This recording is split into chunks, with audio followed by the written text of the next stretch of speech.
केंद्रीय सामाजिक न्याय मंत्री रामदास आठवले जिल्ह्याच्या दौऱ्यावर आले होते। यावेळी त्यांनी सुभेदारी विश्रामगृह या ठिकाणी पत्रकार परिषद घेऊन त्यांनी अनेक महत्त्वाच्या विषयांवर माहिती दिली आहे। पाहूयात।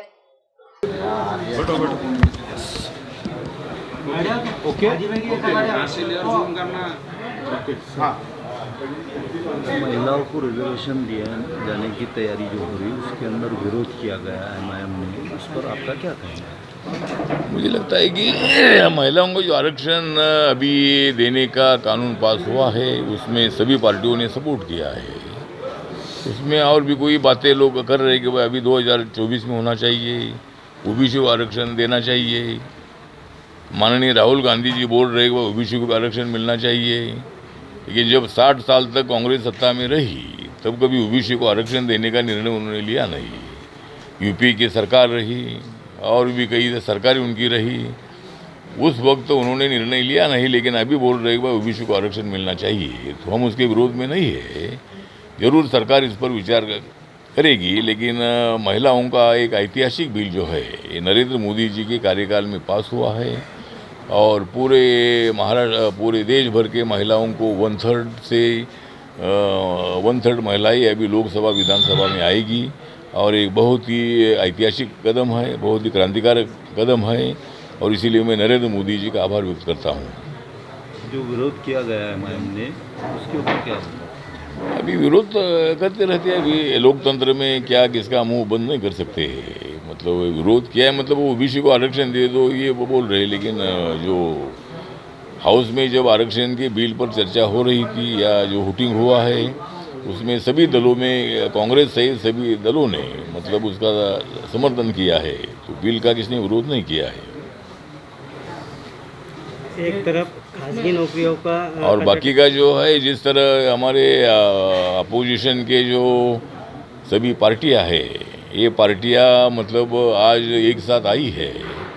जब इमरजेंसी लागू हुई थी तब माननीय इंदिरा गांधी जी ने सब लोगों को जेल में भेजा था, लेकिन उस कांग्रेस पार्टी के साथ गठबंधन करके नरेंद्र मोदी जी को हराने के लिए ये सब लोग इकट्ठा हो रहे हैं। और मैं माननीय ममता बनर्जी है, नीतीश कुमार जी है, शरद यादव जी थे, जॉर्ज फर्नांडिस थे, डीएमके पार्टी थी करुणानिधि की, ऐसी कई पार्टियां मतलब अटल बिहारी वाजपेयी के टाइम पर एनडीए में थी और अभी वो सब लोग कांग्रेस के साथ जाकर मोदी जी को हराने का काम कर रहे हैं। मोदी जी इतना अच्छा काम कर रहे हैं और उसको हराने की भूमिका वो ले रहे हैं। आपने देखा है कि पूरे देश भर में नेशनल हाईवे नितिन गडकरी के माध्यम से बहुत अच्छे बन रहे हैं, लोगों को राहत मिल रही है, लोगों को फ़ायदा मिल रहा है। और इसीलिए मुझे लगता है कि ये अपोजिशन ने कितनी भी कोशिश की, कितना विरोध किया, तो ये नेता लोग एक साथ आ रहे हैं, लेकिन जनता हमारे साथ है।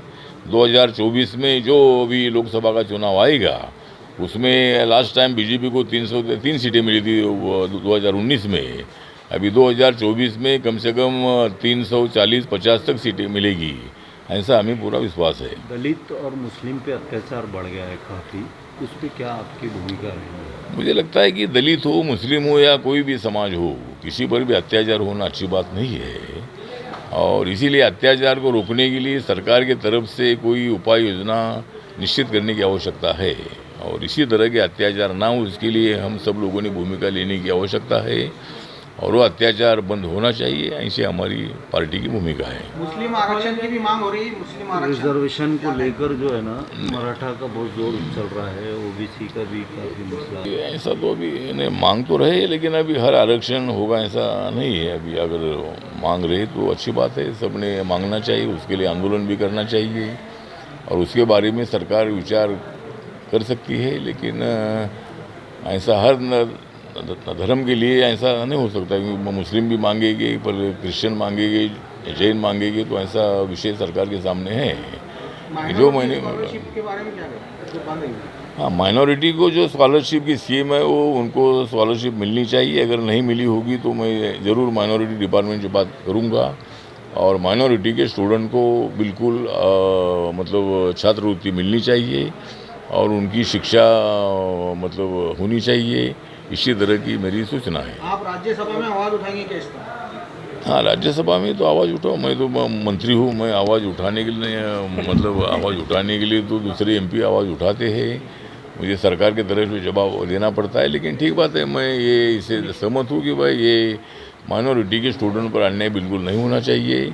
और हमारे सरकार में माइनॉरिटी डिपार्टमेंट है और स्मृति ईरानी जी के पास एक डिपार्टमेंट है और माइनॉरिटी की देखभाल हमारे सरकार की तरफ से की जाती है। लोकसभा की निवडणूक आप शिर्डी से लड़ने वाले होते हाँ, लोकसभा हे थांब रे, थांब ना, काय डोकावट झालं तुझं. आपने मंत्रिपद की जो डिमांड है